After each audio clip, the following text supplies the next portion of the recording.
Bonjour à tous, aujourd'hui on va continuer la série sur les citations des pères prénicéens mises en avant par les apologistes catholiques romains pour démontrer l'apostolicité du catholicisme romain dans son ecclésiologie, c'est-à-dire le système papal tel que défini à Vatican I. On a fait Saint-Irénée de Lyon, Saint-Clément de Rome, et là on va consacrer une petite série de vidéos à Tertullien. On va commencer par regarder les citations qui sont parfois mises en avant. Et ensuite, on regardera plus précisément ce qu'on peut savoir de l'ecclésiologie de Tertullien à partir de ses œuvres conservées, de l'époque orthodoxe ou de l'époque montaniste. Il faut savoir que Tertullien, qui écrit au IIe siècle après Irénée, et qui, sous bien des aspects, a la même ecclésiologie que saint Irénée, de fait, mais il rejoint à un moment donné les montanistes, ce qui le pousse à modifier son ecclésiologie, sa vision de la foi chrétienne en général, en particulier sur la discipline, mais pas seulement sur la discipline, on verra. Et donc le montanisme, c'était un mouvement charismatique, on peut dire, de l'époque, avec un certain montant qui se disait le paraclet, qui prétendait apporter une nouvelle prophétie, avec deux prophétesses, Maximilla et Priscilla. Et ils étaient ce qui avait plu à Tertullien, c'est qu'ils étaient d'un rigorisme moral qui correspondait à ce que Tertullien trouvait juste, là où l'Église catholique orthodoxe considérait qu'on pouvait, après pénitence, recevoir à la communion même ceux qui avaient commis des péchés considérés comme très graves, comme l'apostasie, la fornication, l'adultère, etc. Il y a peut-être des facteurs personnels aussi, mais c'est surtout la controverse sur la réception des apostats, et en l'occurrence pour Tertullien des adultères, qui va le pousser vers le montanisme, qui sera condamné et considéré comme une hérésie. Et Tertullien n'est jamais retourné dans l'Église ensuite. Il se serait détaché des montanistes pour finalement fonder sa propre secte, son propre groupe, si on doit en croire saint Augustin, qui à son époque répond encore à des tertullianistes qui descendent de la secte de Tertullien. Mais pendant la première partie de sa vie, Tertullien était l'un des plus grands défenseurs de la foi, de langue latine, de l'orthodoxie, face au paganisme, aux gnostiques, aux judaïsants, etc. Et il était devenu très célèbre par son apologétique, qui fait partie donc, dans la grande suite des grands apologistes des premiers siècles. Donc on va commencer par cette citation tirée de la prescription contre les hérétiques, qu'on a déjà vu au passage dans les vidéos sur Saint Clément, où il était question, c'était surtout par rapport à Saint Jean l'évangéliste, Saint Jean le théologien. Mais là on va l'aborder du point de vue donc, de l'ecclésiologie. Une citation qui dit « Heureuse Église », il parle de l'Église de Rome, on verra le contexte, « Ista quam felix ecclesia », à laquelle les apôtres ont versé toute la doctrine avec leur sang. Cui totam doctrinam apostolicum sanguine suum profuderunt, où Pierre subit un supplice semblable à celui du Seigneur, où Paul est couronné d'une mort pareille à celle de Jean le Baptiste, puisqu'il est décapité, où l'apôtre Jean, après avoir été plongé dans l'huile bouillante, en sort indemne et se voit relégué dans une île. C'est là-dessus qu'on avait insisté dans le passage de la série sur Saint Clément de Rome, où on parlait de l'exil de Saint Jean sur Patmos. Donc évidemment, Saint Pierre subit un supplice semblable à celui du Seigneur, puisqu'il est crucifié, mais lui, il demande à être crucifié la tête en bas, selon la tradition ancienne.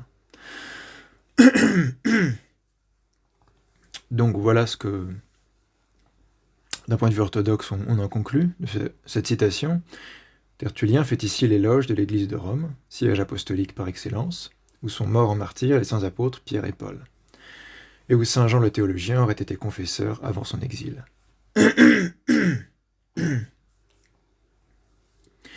Il souligne le fait que c'est en particulier par leur témoignage, donc leur martyr, qu'ils ont enseigné la foi chrétienne aux Romains.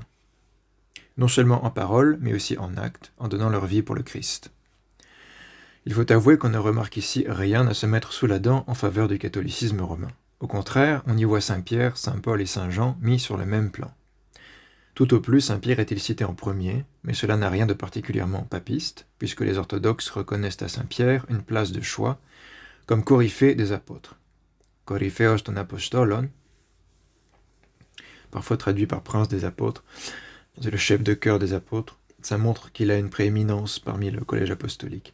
Venir en premier ne signifie pas nécessairement avoir une primauté de suprématie sur, lecture papiste, mais s'accommode aussi du sens d'une prééminence parmi, lecture orthodoxe.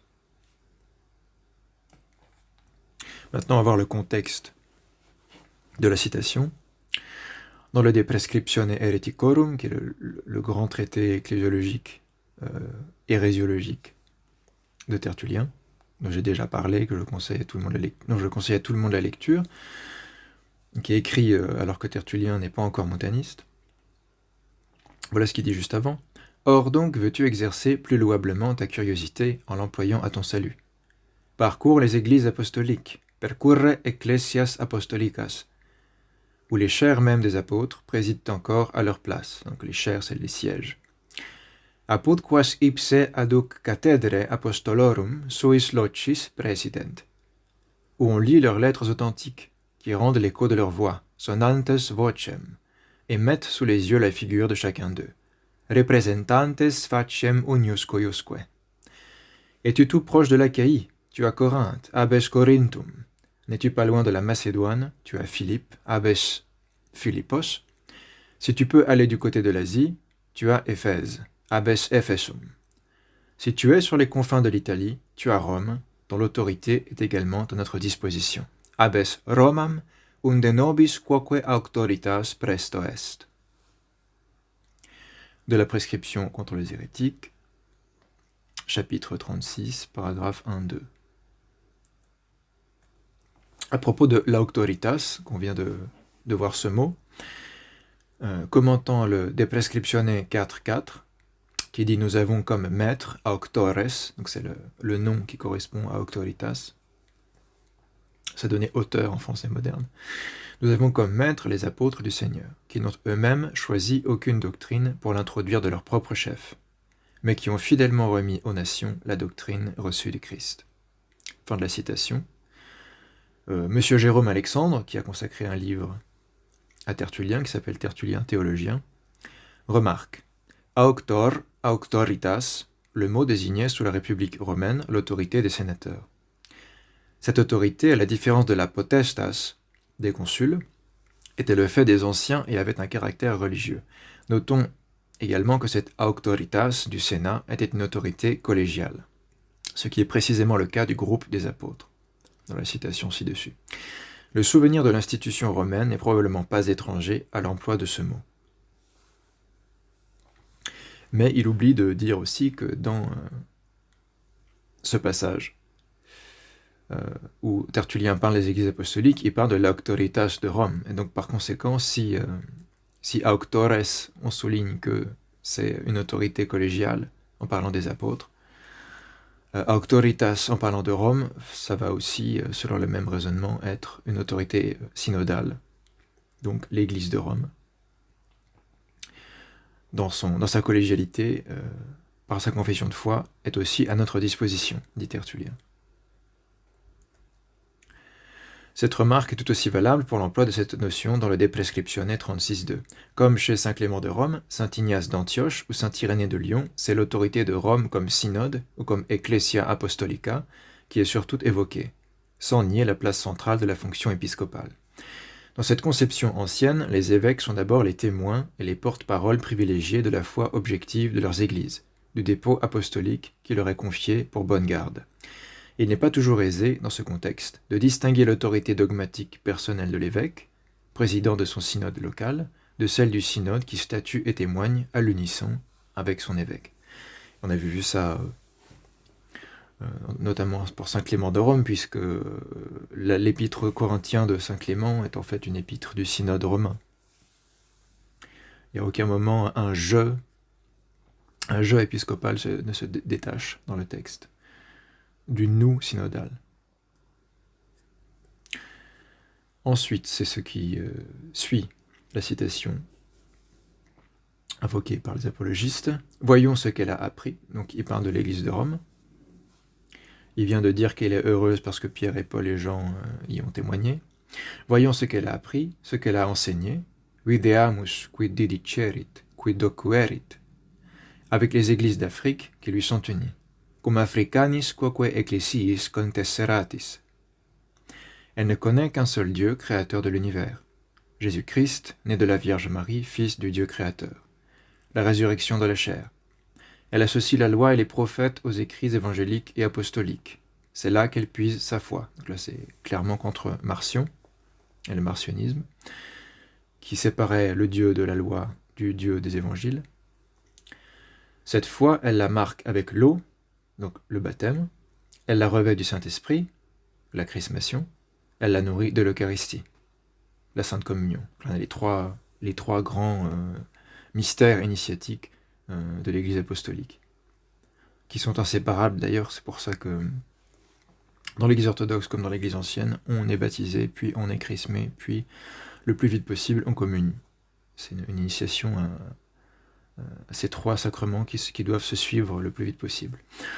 Elle exhorte aux martyrs et n'admet personne à l'encontre de cette doctrine. Donc les hérétiques ne sont pas admis à la communion s'ils nient notamment ceux à qui Tertullien a affaire, l'unicité du Dieu, créateur de l'univers, avec le Dieu des évangiles, que Jésus-Christ est vraiment incarné, est vraiment fils de Dieu, etc. Conclusion, après avoir pris connaissance du contexte, Tertullien, pour confondre les hérétiques, prend exemple sur saint Irénée de Lyon et en appelle aux critères de l'unanimité de la foi prêchée par les sièges apostoliques.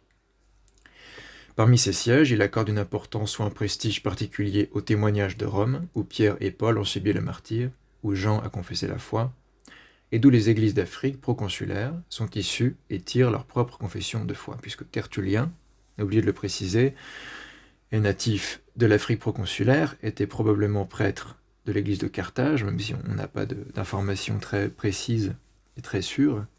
Saint Jérôme nous dit qu'il était prêtre l'église de Carthage en Afrique, qui était la métropole de l'Afrique proconsulaire. Ça correspond à peu près à la Tunisie, Algérie actuelle.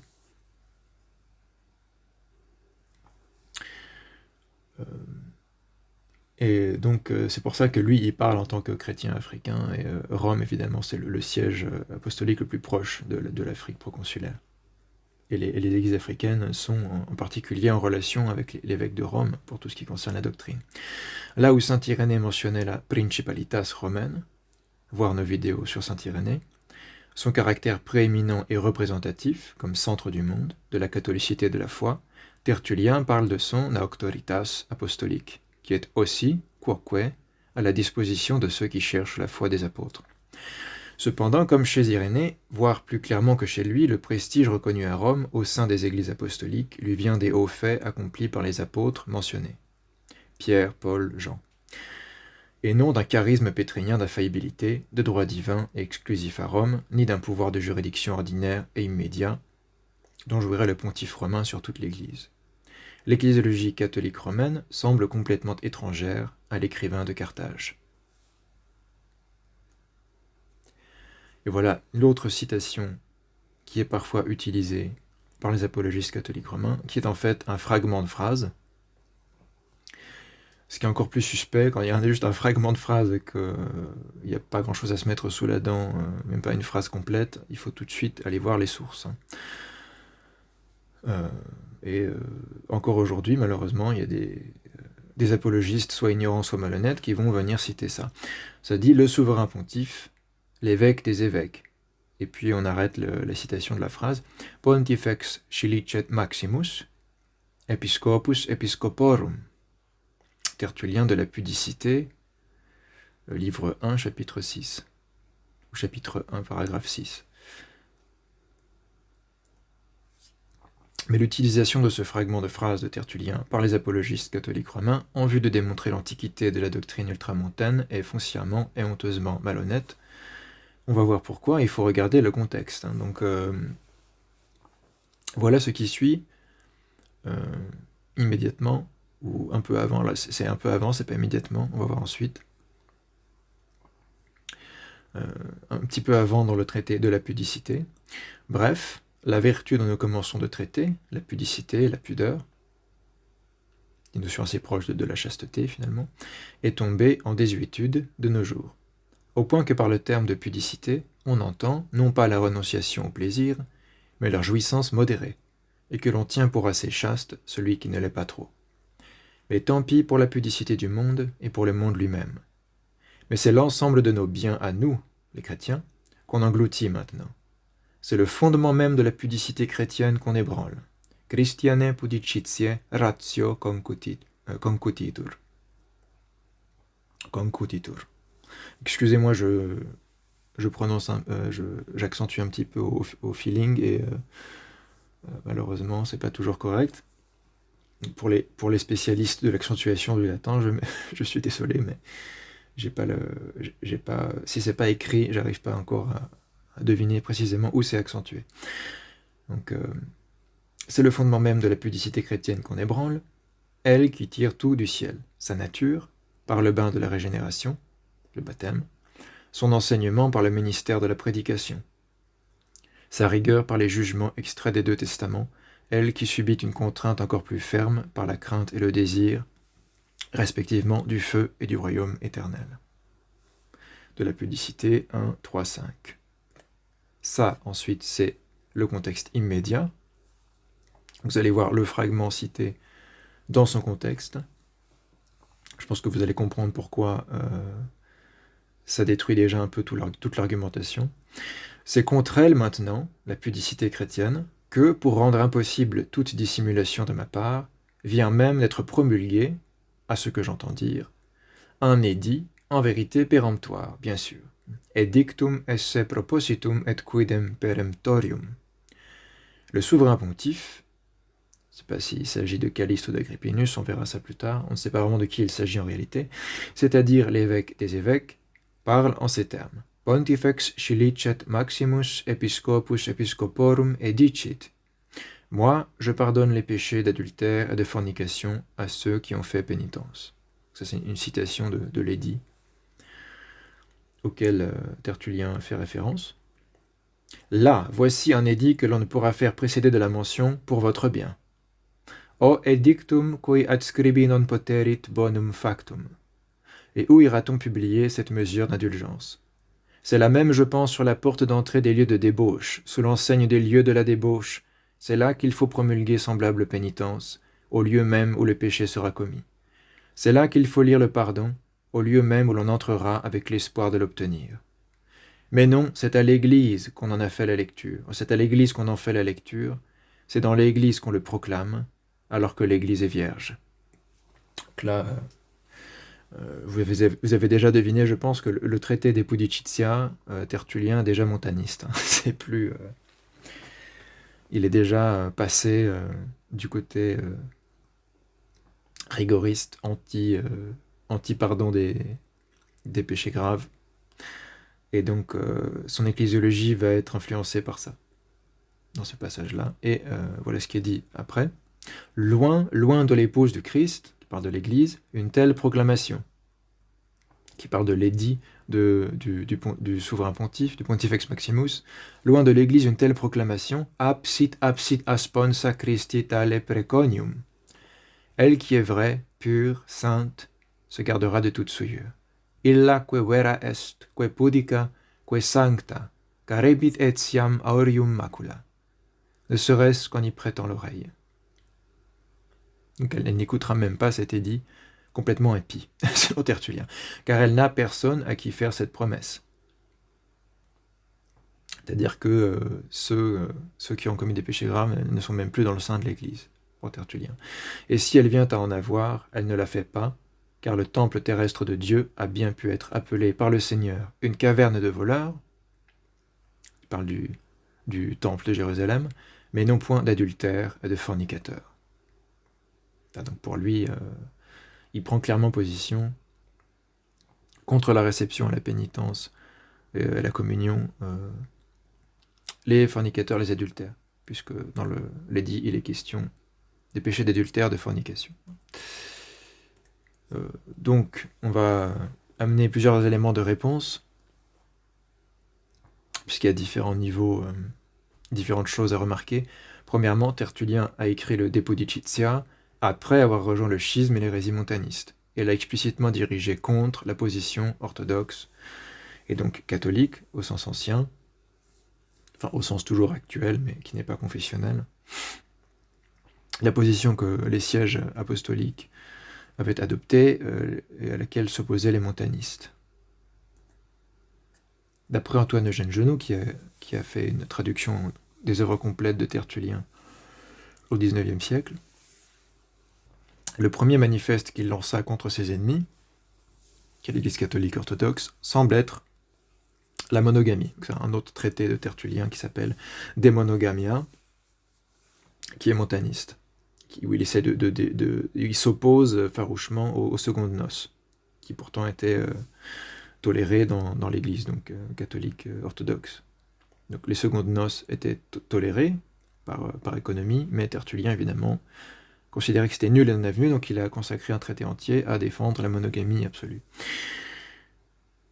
Voilà, qui a pour but de condamner les secondes noces, et où il examine préalablement si le paraclet, donc c'est-à-dire montant en contexte, a enseigné quelque chose de nouveau et qui diffère de la tradition catholique.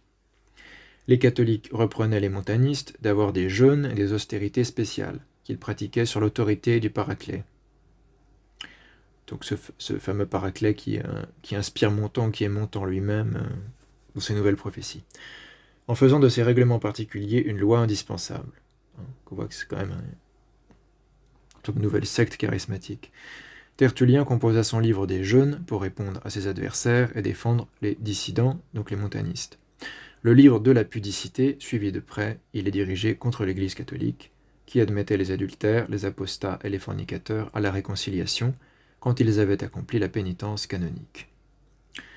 Dans l'introduction aux œuvres complètes, qui a été rééditée aux Belles Lettres en 2017 par Maxence Caron.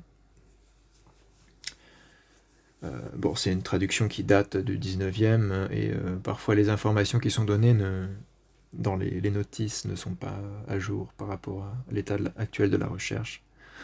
Et notamment l'ordre des œuvres de Tertullien, la chronologie des œuvres de Tertullien, c'est toujours un problème très compliqué sur lequel il n'y a pas vraiment de consensus académique. Ce qui est sûr, c'est que la pudicité, il est écrit après le passage au montanisme, puisque son contenu le rend évident. Et donc Genot suit ici Saint Jérôme, qui dans De Viri Illustribus,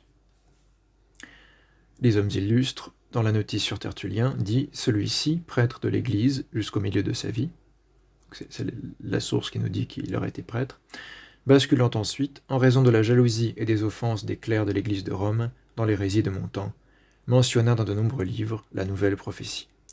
Il composa en particulier contre l'Église les ouvrages sur la pudeur, c'est le De Pudicitia, sur la persécution, sur le jeûne, sur le mariage unique, le De Monogamia, 6 livres sur l'extase et un 7e qu'il composa contre Apollonius. Et dans le texte même du De Pudicitia, Tertullien nous dit qu'il n'est plus dans la société de ceux qui défendent la réception des pécheurs graves dans l'Église, et il se félicite d'avoir rejoint les montanistes et de s'être coupé de toute communion avec l'Église apostolique. Même si évidemment il ne va pas le dire comme ça, puisque il ne va pas considérer qu'il s'est coupé de l'Église apostolique, mais la réalité c'est qu'il a rejoint un schisme. Voici donc pourquoi le présent traité sera dirigé contre les psychiques, les catholiques orthodoxes. C'est la manière de parler de certains groupes gnostiques et des montanistes aussi, selon une interprétation fautive de saint Paul, qui parle en effet des spirituels, des psychiques, etc. Mais dans un autre sens, chez les montanistes, les psychiques, c'est ceux finalement qui ne reconnaissent pas la nouvelle prophétie de Montan, et qui donc n'ont pas vraiment la connaissance qu'il faut. Donc c'est quand même un thème assez gnostique. Il a pas, les charismatiques diraient il n'a pas reçu l'Esprit Saint, ils n'ont pas reçu l'Esprit Saint qui sont psychiques, ils n'ont pas le pneuma, ils ne sont pas pneumatiques. Donc voilà comment il parle de tous les évêques de l'Église apostolique. Ils sont les psychiques, tout comme il le sera, donc il parle de son traité, tout comme il le sera contre l'opinion que j'ai précédemment partagée lorsque j'étais avec eux. Adversus me quaque sententiae retro penes illos societatem, pour leur permettre de ce fait de m'accuser davantage encore d'inconstance. Mais renoncer à une société, societatis repudium, n'implique jamais présomption de culpabilité. Comme s'il n'était pas plus facile d'errer avec la multitude, errare cum pluribus, lorsque c'est la vérité que l'on aime avec le petit nombre. Or, cette inconstance qui m'est bénéfique ne me vaudra pas plus de déshonneur que ne me vaudrait d'honneur une inconstance qui me serait préjudiciable. Je n'ai pas honte de l'erreur que j'ai abandonnée. Donc il parle de l'attitude des églises apostoliques qui considèrent que l'Église peut pardonner les péchés graves, y compris celle de Rome, car je me réjouis de l'avoir abandonnée, car je reconnais être devenu meilleur et plus chaste. Quia meliorem me et pudiciorem recognosco. On peut pas faire plus clair pour ce qui est du fait que c'est le tertullien montaniste qui parle. Ensuite, l'état récent de la recherche penche plutôt en faveur de l'identification du Pontifex Maximus ici évoqué avec l'évêque de Carthage de l'époque, et non avec l'évêque de Rome, même si on peut considérer que c'est toujours débattu. En réalité, on n'a aucun moyen décisif d'identifier de qui il s'agit, donc il y a deux grandes hypothèses, on va voir ça. En outre, l'utilisation de l'expression évêque des évêques, episcopus episcoporum, et plus encore celle de pontife suprême, souverain pontife, Pontifex Maximus, est ici ironique, utilisée comme pour mieux moquer l'évêque dont il est question. Donc ce n'est pas du tout un témoignage en faveur ou à la louange de l'idée d'un pape Vatican I. De toute façon, c'est une notion qui n'existait pas, mais même si elle existait, ça ne serait pas un bon argument, puisque Tertullien écrit son traité contre celui qu'il appelle évêque des évêques, etc. Donc ça veut dire que lui ne le prend pas au sérieux, ne prend pas son autorité au sérieux, c'est le moins qu'on puisse dire. De quel épiscopus Tertullien parle-t-il ? La seule, donc là c'est une citation de l'introduction de l'édition critique du traité de la pudicité, rédigée par Claudio Michaeli, sur ce chrétien, volume 394, qui fait un état des lieux assez récent sur cette question-là. La seule référence chronologique possible semblait être le pontificat de Caliste, de 217 à 222, dans lequel on voulait reconnaître l'épiscopus episcoporum. En fait, à une époque, on pensait que c'était le pontificat de Zéphirin, qui précède Caliste. Ensuite, on a découvert un traité de saint Hippolyte de Rome qui s'appelle Réfutation de toutes les hérésies et qui évoque une controverse avec Caliste sur la question des lapsies, de la pénitence et de la réception dans l'Église. Et donc tout d'un coup, tout le monde s'est mis à dire « c'est pas Zéphirin, ça doit être Caliste ». Certains disaient déjà au XIXe siècle que c'était peut-être pas un évêque de Rome, mais de Carthage. Donc aujourd'hui, on n'est pas beaucoup plus avancé en réalité, sinon que c'est Caliste. Pour ceux qui défendent l'hypothèse romaine, c'est plutôt Caliste que Zéphirin. À l'époque de Genoud, lui, il dit c'est Zéphirin, aucun doute, pour des questions de date.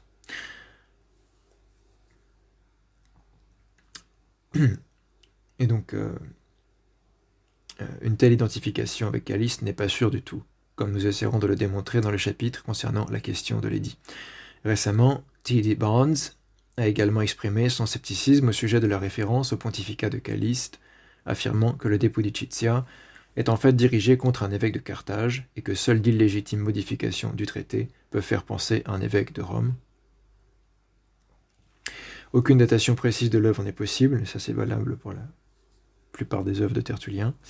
On peut seulement affirmer qu'elle appartient à la période de la rupture avec l'Église, rupture qui justement dans les De Pudicitia est clairement révélée par Tertullien, on l'a vu juste avant, par la reconnaissance explicite du changement de ses propres opinions. On a vu Tertullien dit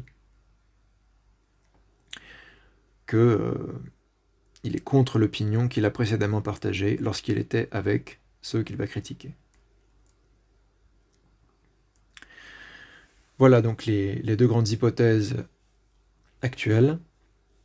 Une grande partie de la bibliographie ayant trait au Depudicizia comprend des livres et des articles qui cherchent à fournir une réponse à l'interrogation suivante. Qui est l'auteur de l'édit dont parle Tertullien ? Les solutions proposées par les spécialistes peuvent être résumées ainsi.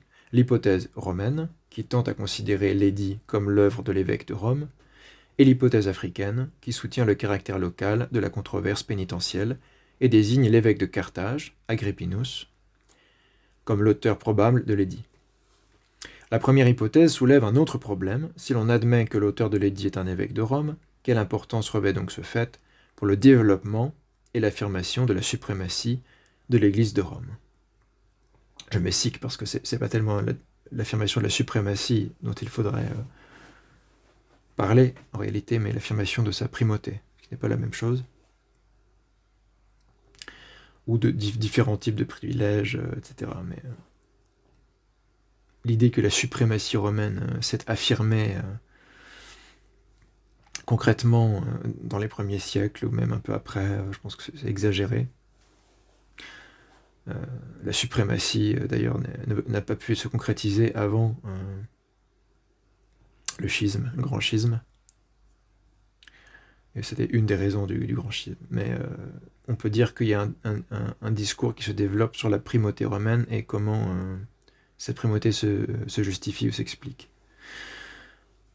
Et c'est là qu'il y a une justification différente qui se développe en Occident et en Orient. On l'a vu un petit peu dans les vidéos sur Saint Clément quand on a abordé le concile de Chalcédoine. On aura sûrement l'occasion d'y revenir. Les arguments les plus solides en faveur de l'hypothèse romaine étaient constitués par les titres de souverain pontife et d'évêque des évêques qui semblaient automatiquement rappeler l'évêque de Rome. À qui cela semblait, probablement pas à des lecteurs orthodoxes, peut-être pas à tous les lecteurs protestants, mais en tout cas ça semblait à certains. Après la découverte de la Refutatio Omnium Heresium, ou Philosophumena d'Hippolyte, on a pu croire qu'un argument nouveau et décisif était intervenu dans la question. Les analogies entre la polémique pénitentielle entreprise par Tertullien et celle qui opposait Hippolyte et Calliste apparurent convaincantes. Donc on a comparé ces nouveaux textes fragmentaires d'ailleurs qu'on n'a pas retrouvés en entier, la réfutation de toutes les hérésies, Saint Hippolyte de Rome, qui est à peu près contemporain de Tertullien, qui est au début du IIIe siècle, et on a vu des points communs avec le démêlé entre Tertullien et l'édit dont il est question dans le Depudicizia. Mais selon Michaeli, le rapprochement avec la controverse d'Hippolyte et Calliste à Rome n'est pas concluant. Tous les arguments que nous avons exposés jusqu'à maintenant, donc il a développé tout un argumentaire sur cette question, voire les pages 16 à 27, servent à démontrer qu'Hippolyte et Tertullien ont conduit indépendamment l'un de l'autre deux polémiques complètement différentes, tant par la matière de la controverse que par leur motivation. Nous nous permettons d'ajouter une observation supplémentaire. Hippolyte accuse Calliste d'avoir introduit des innovations. Je rappelle que Hippolyte, qui est Saint Hippolyte de Rome, se disait le pape de Rome. Il est considéré aujourd'hui comme un antipape, entre guillemets. Il y avait un conflit sur l'élection du pape, donc Hippolyte se considérait comme le pape de Rome, et écrit contre Calliste, qui est son rival, considéré aujourd'hui comme le pape légitime. Donc c'est d'antipape à pape ou de pape wannabe à pape que cette controverse avait lieu à Rome. Et comme il y a eu une réconciliation par la suite et que les deux sont morts en martyrs, ils sont tous les deux sanctifiés, me semble-t-il. Enfin, pour Hippolyte, c'est sûr. Et Hippolyte a plusieurs options qui sont assez proches de celles de Tertullien. Donc c'est vrai que on voit qu'il y a des points communs, mais en même temps, les polémiques ne sont pas exactement les mêmes. Hippolyte accuse Calliste d'avoir introduit des innovations, tandis que Tertullien reconnaît avoir abandonné ses positions de départ, on l'a vu plus haut. Les fondements même des deux controverses se présentent donc comme étant diamétralement opposés.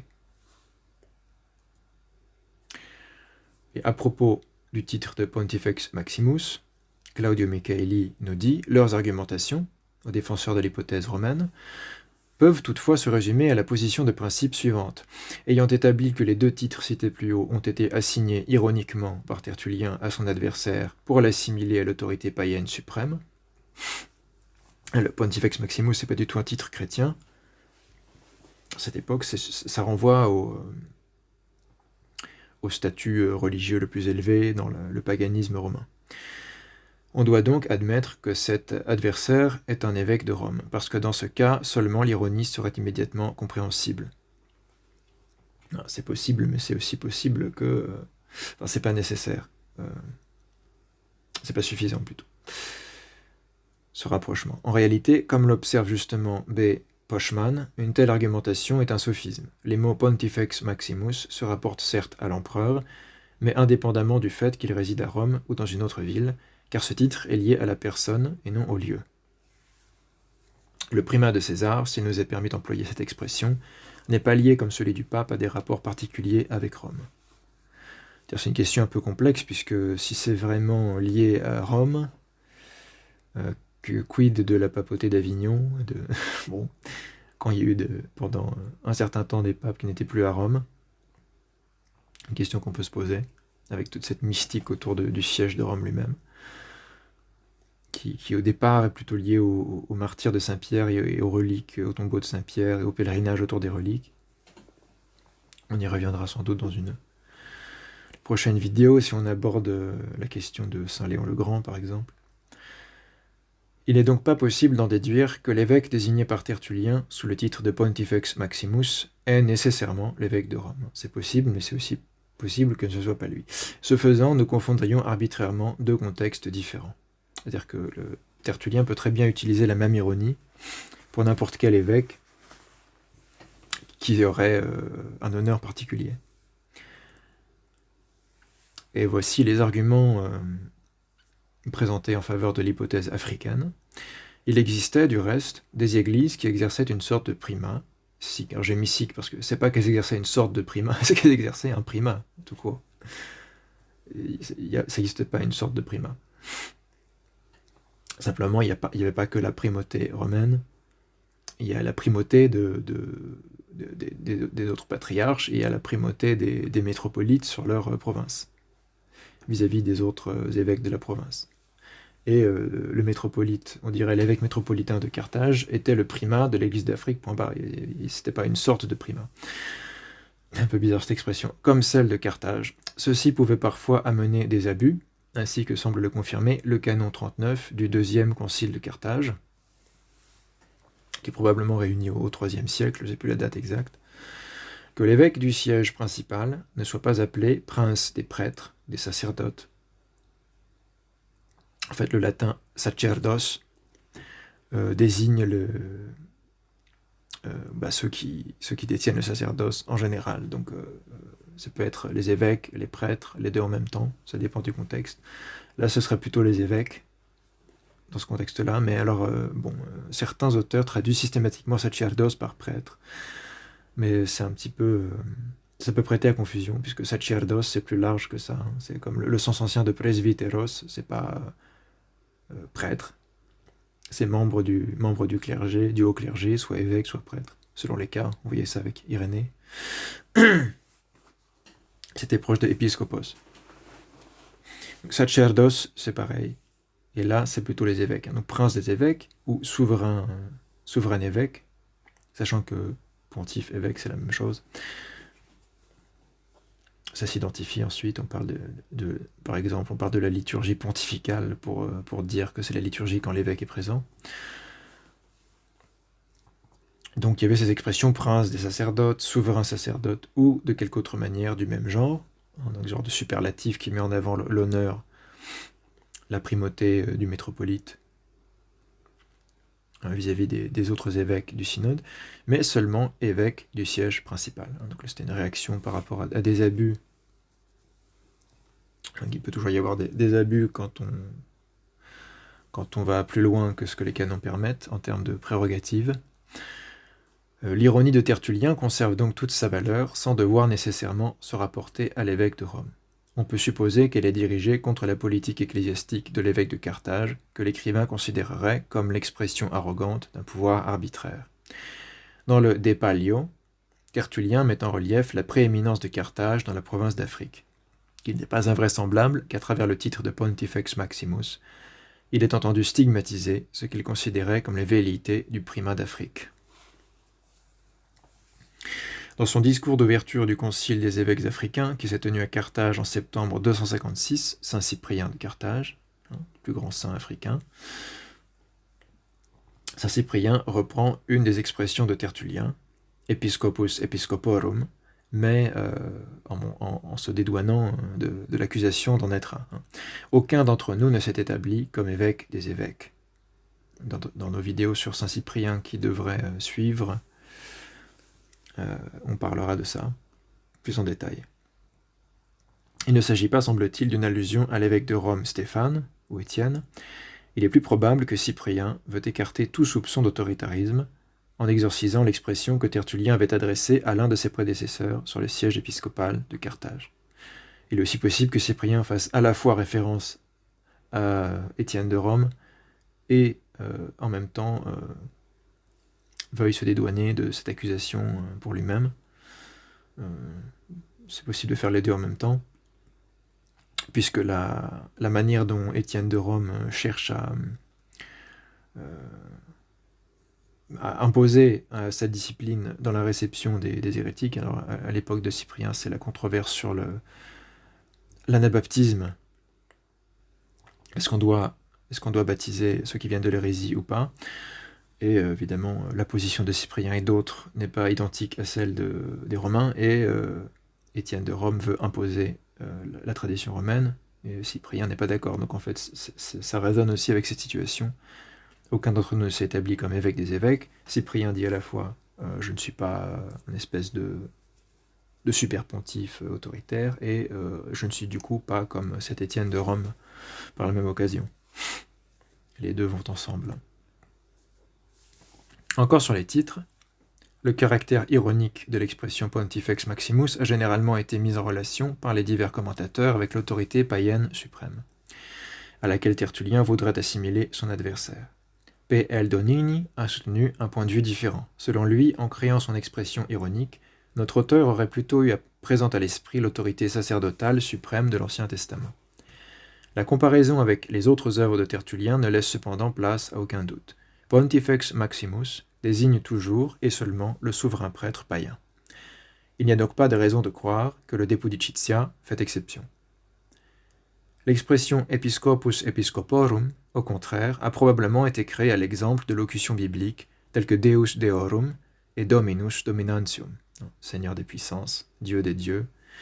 Le Cantique des Cantiques, c'est une figure de style hébraïque pour dire par excellence. Le Cantique des Cantiques, c'est le chant par excellence. Deus Deorum, le Dieu des dieux, ça ne veut pas dire qu'il est Dieu avec d'autres dieux à côté, mais qu'il est Dieu par excellence, Dieu suprême, etc. Pareil, Dominus Dominantium, elle est le Seigneur des seigneurs, en fait c'est plutôt le Seigneur des puissances. Et ce type d'expression, c'est un genre d'expression superlative hébraïque qui ne suppose pas forcément toute une théorie derrière. Ça veut dire quelqu'un qui est excellent ou par excellence dans telle catégorie. Donc évêque des évêques, ça ne se lit pas nécessairement comme à Vatican I. Ça peut être un évêque très excellent, comme on le verra, ou un évêque qui est particulièrement prééminent au sein des évêques, qui est un modèle de l'épiscopat, etc. Sur la base de ce que nous avons soutenu jusqu'à présent, nous pensons, et c'est probable, que le titre de Pontifex Maximus et Episcopus Episcoporum ne nous autorise en aucune manière à penser nécessairement à un évêque de Rome. Claudio Michaeli, dans l'introduction de l'édition critique du De Pudicitia aux sources chrétiennes. Ensuite, si jamais l'hypothèse romaine est la bonne, et qu'il s'agit de Caliste de Rome, Tertullien dénierait alors au pontife romain toute indéfectibilité en matière de discipline ecclésiastique et l'accuserait d'être un héros de l'impudicité qui méprise les fondements même de l'éthique chrétienne. Ça pose un peu problème, je pense. si on veut l'utiliser comme argument pour Vatican I. Voilà ce qu'il dit. L'édit en question méprise la véritable discipline chrétienne. Puisse-t-il l'être aussi, et être mutilé, ceux qui détruisent l'intégrité pure et vraie de la chair. Donc il parle du parti catholique orthodoxe qui n'est pas montaniste. Eux qui amputent non pas l'épiderme superficiel, mais l'idéal le plus intime de la pudeur elle-même. Intimam effigiam pudoris ipsius, lorsqu'ils promettent le pardon aux adultères et aux fornicateurs, au mépris de la discipline fondamentale de la foi chrétienne, adversus principalem Christiani nominis disciplinam, à laquelle le monde lui-même rend témoignage, tant il est vrai que parfois il vise à la punir chez nos femmes en leur infligeant la souillure charnelle plutôt que la douleur physique, afin de leur arracher un bien qu'elles préfèrent à leur propre vie, c'est-à-dire la chasteté.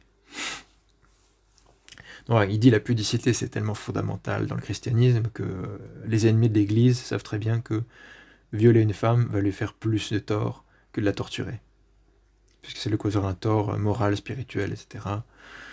Même si on a des canons anciens de l'Église qui disent que une femme violée par des persécuteurs n'est évidemment pas fautive, et donc ça lui est pas tenu, on lui atteint pas rigueur comme si c'était un péché. Mais bon, Tertullien il a sa vision un peu spéciale là-dessus, ce qu'il a mené dans le schisme. Donc vous étonnez pas des excès ici et là, ça permet de planter un peu le personnage. Mais bon, le problème, c'est qu'il dit qu'en gros, s'il s'agit de l'évêque de Rome, il dit que l'évêque de Rome a décrété quelque chose au mépris de la discipline fondamentale de la foi chrétienne. Comparons avec Pastor Aeternus. Pie IX, nous enseignons et déclarons que l'Église romaine possède sur toutes les autres, par disposition du Seigneur, une primauté de pouvoir ordinaire, et que ce pouvoir de juridiction du pontife romain, vraiment épiscopal, est immédiat. Les pasteurs de tout rang et de tout rite, et les fidèles, chacun séparément et tous ensemble, sont tenus au devoir de subordination hiérarchique et de vraie obéissance, non seulement dans les questions qui concernent la foi et les mœurs, mais aussi dans celles qui touchent à la discipline, et au gouvernement de l'Église répandu dans le monde entier. Ainsi, en gardant l'unité de communion et de profession de foi avec le pontife romain, l'Église est un seul troupeau sous un seul pasteur. Telle est la doctrine de la vérité catholique, dont personne ne peut s'écarter sans danger pour sa foi et son salut. Pastor Aeternus, 1870, Vatican I, session 4. Et de manière générale, la théorie catholique romaine sur le magistère romain dit qu'il n'est pas possible que Rome donne une discipline défectueuse. Ça poserait problème. Ça fait partie de l'indéfectibilité du siège romain que la discipline qu'elle donne est bonne et doit être reçue sans arrière-pensée, sans critique. En tout cas, certainement pas en disant que c'est au mépris de la discipline fondamentale de la foi chrétienne. Parce que ça poserait des problèmes quand même assez élevés sur la valeur du magistère romain dans ce cas-là. Donc le fait que Tertullien dise ça montre qu'il ne voit pas du tout l'évêque de Rome comme Pastor Aeternus. Ensuite, dernier élément de réponse sur la deuxième citation.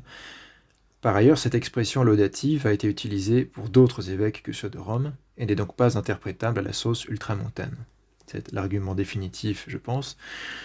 On retrouve dans les homélies pseudo-clémentines, dont on a parlé brièvement les vidéos sur Saint Clément de Rome, donc c'est des textes qui ne sont pas de Saint Clément de Rome, mais qui lui ont été attribués, et qu'on date à peu près du 3e, 4e siècle, enfin 3e, début 4e. Et au début de ces homélies pseudo-clémentines, il y a ce qu'on appelle l'épître apocryphe de Clément de Rome à Jacques, l'épître de Clément à Jacques le Juste, il écrit à Saint Jacques de Jérusalem. Et voilà l'adresse, le début de cette épître, pseudo-épigraphe. Clément à Jacques, le Seigneur et évêque des évêques, qui dirige à Jérusalem la sainte Église des Hébreux, et celles qui partout ont été heureusement fondées par la providence de Dieu, avec les presbytres, les diacres et tous les autres frères. Que la paix soit toujours avec toi.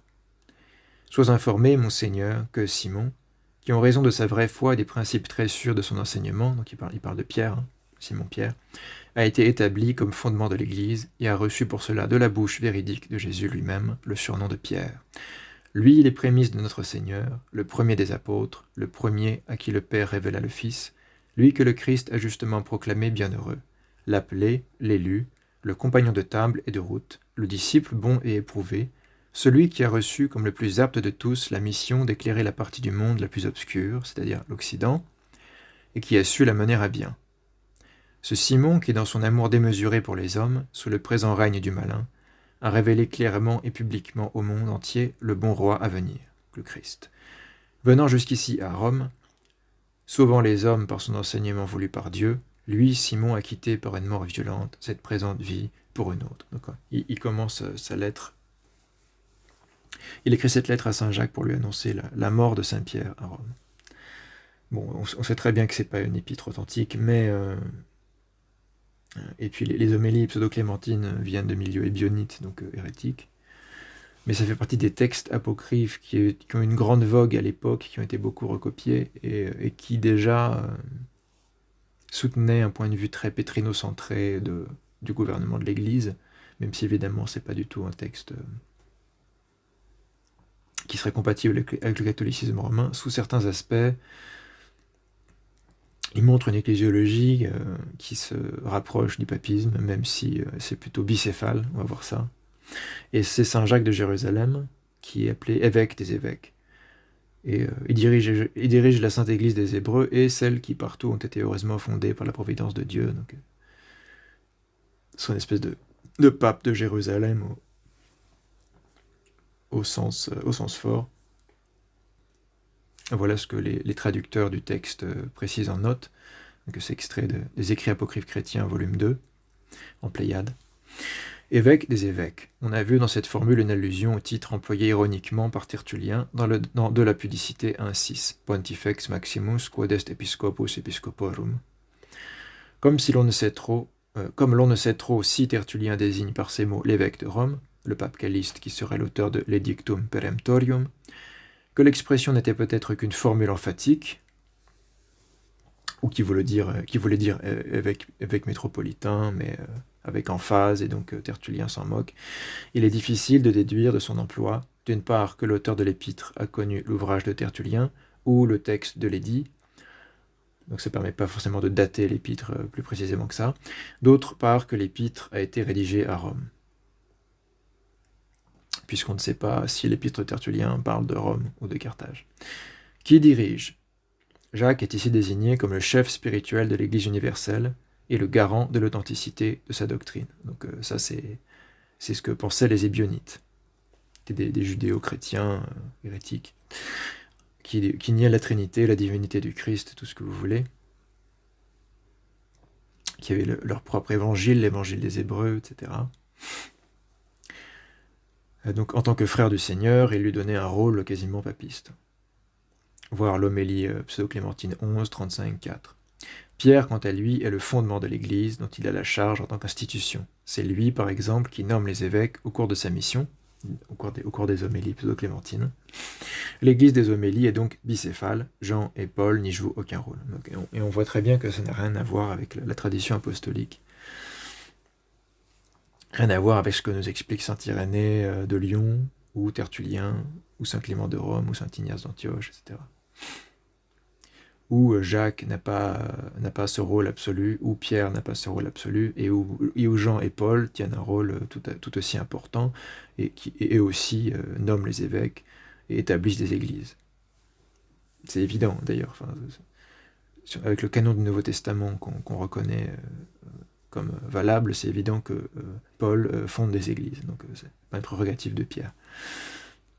Et Clément d'Alexandrie nous explique que, revenu de Patmos, Jean fonde des églises en Asie.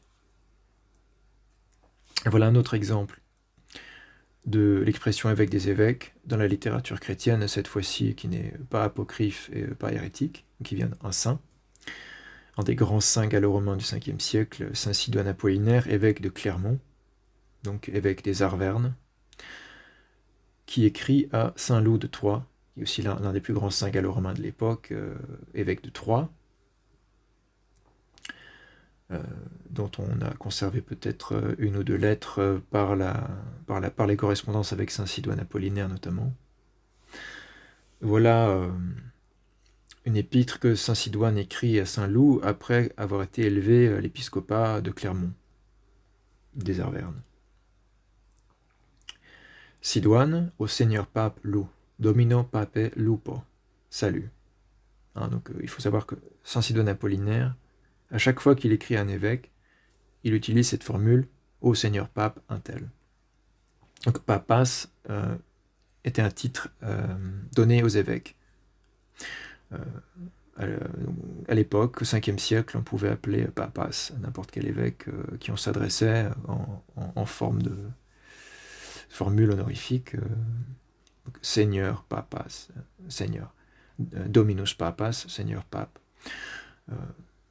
Donc c'est pas le terme en lui-même ne pose aucun problème, et il signifie l'épiscopat sous la plume de saint Sidoine. Le Saint-Esprit et le Père du Dieu Tout-Puissant sont bénis de ce que toi, le Père des Pères, Pater Patrum, l'évêque des évêques, Episcopus Episcoporum, et le Jacques de ton siècle, Alter Seculi Tui Jacobus, tu as les yeux fixés du haut d'une sorte de citadelle de la charité, du haut d'une Jérusalem qui n'est pas inférieure à l'ancienne, sur tous les membres de l'Église de notre Dieu. Tota ecclesia Dei nostri membra super inspicis. Car tu es digne de consoler les faibles et d'être à juste titre consulté par tous. Ab omnibus consularis. Encore un exemple de ab plus ablatif avec un verbe au passif pour dire par, comme c'est étonnant, par rapport à la citation d'Irénée de Lyon. Ab isque sunt undique. On retrouve toujours cette formulation. Ab omnibus consularis, consulté par tous. Donc il dit à saint Loup de Troyes, qui n'est pas évêque de Rome, par définition, qu'il est le Père des Pères, l'évêque des évêques, le Jacques de son siècle, en référence à saint Jacques de Jérusalem. Peut-être que saint Sidoine avait lu les homélies pseudo-clémentines, en tout cas ça devait être une expression attribuée couramment à saint Jacques de Jérusalem, en tant que premier évêque de l'histoire, on peut dire, c'est le premier évêque de Jérusalem établi par les apôtres. Et l'église de Jérusalem étant la première des églises, c'était par excellence l'évêque des évêques. Et il a les yeux, saint Loup a les yeux fixés sur toute l'église, sur tous les membres de l'église de notre Dieu. Donc là, il y a quelque chose d'universel. Et il est, à juste titre, consulté par tous. Donc, on ne pourrait pas faire mieux comme texte utilisé par les catholiques romains pour défendre Vatican I, sauf que c'est l'évêque de Troyes. Dommage. Tu es, sans nul doute, le premier de tous les pontifes jusqu'aux limites du monde. Primus omnium toto qua patet orbe pontificum. Pontife, c'est évêque, c'est la même chose. Même la foule de tes collègues reconnaît ta prééminence. Cum prerogative subiciatur etiam turba collegi. Et tremble devant ta critique. En comparaison de ta gravité, l'intelligence même des vieillards ressemble à celle d'un enfant. Il continue, plus loin. L'armée spirituelle des saints des deux ordres, donc les ordres angéliques et l'ordre des hommes, manifestement, l'ordre céleste, l'ordre terrestre, te vénère, si je puis ainsi parler, comme le plus fameux des primipiles, des primipiles. Tu sais, c'est l'évidence même, te conduire en général vétéran pour recueillir les blessés de l'armée ennemie et battre en retraite, en trompette avisée, du monde des pécheurs vers le Christ. À l'exemple du pasteur de l'Évangile, tu n'es pas plus heureux à la vue de ceux qui gardent leur bonne santé qu'à la pensée qu'il ne reste plus de malades désespérés. Donc il vante ses qualités de pasteur, avec les analogies militaires qui sont caractéristiques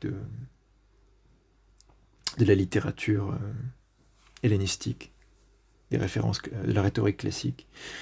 Mais si toi, nouveau Moïse, inférieur à l'ancien par l'âge plutôt que par la valeur, tu veux bien t'interposer entre moi et notre glorieux Seigneur, avec lequel tu es crucifié, et intercéder pour la foule de mes péchés, nous ne tomberons pas plus bas durant notre vie dans la chute vers l'enfer, et nous n'allumerons pas plus longtemps, si embrasés que nous soyons par les séductions des vices de la chair, un feu étranger à l'autel du Seigneur.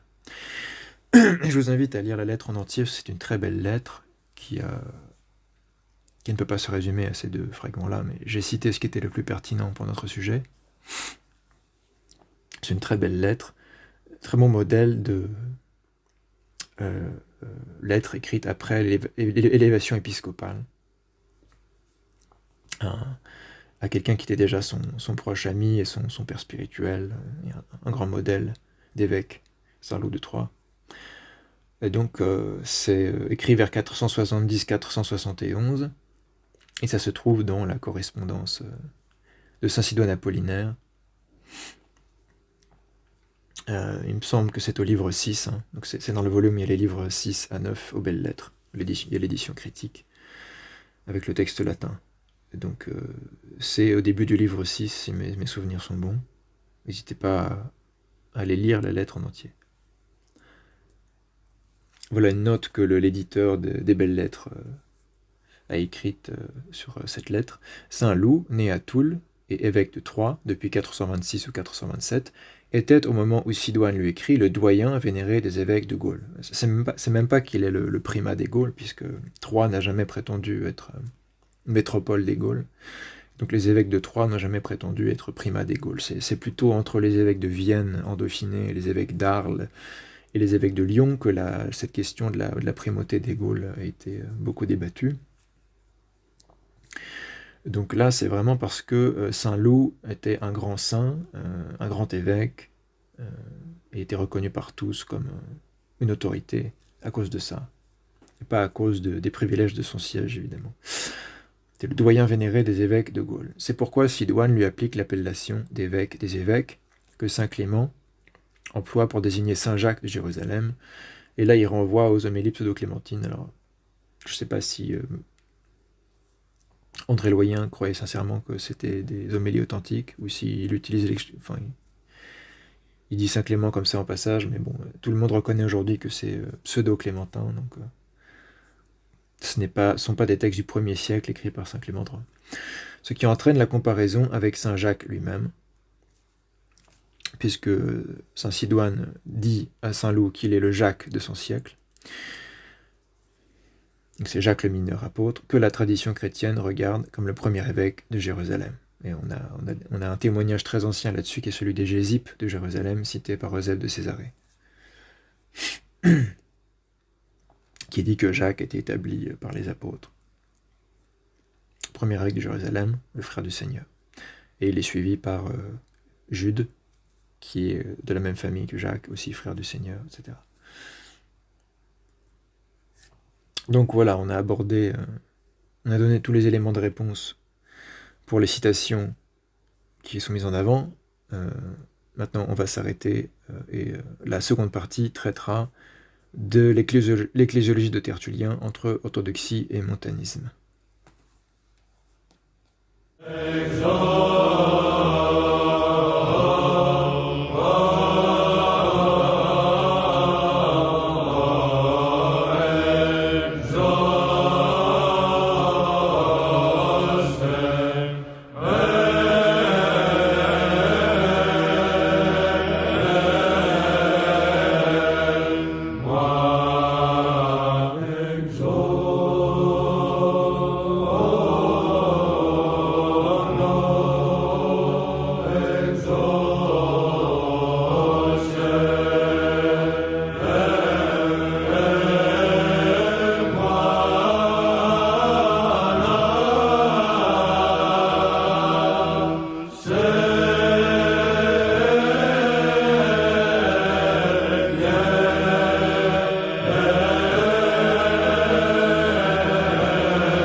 Say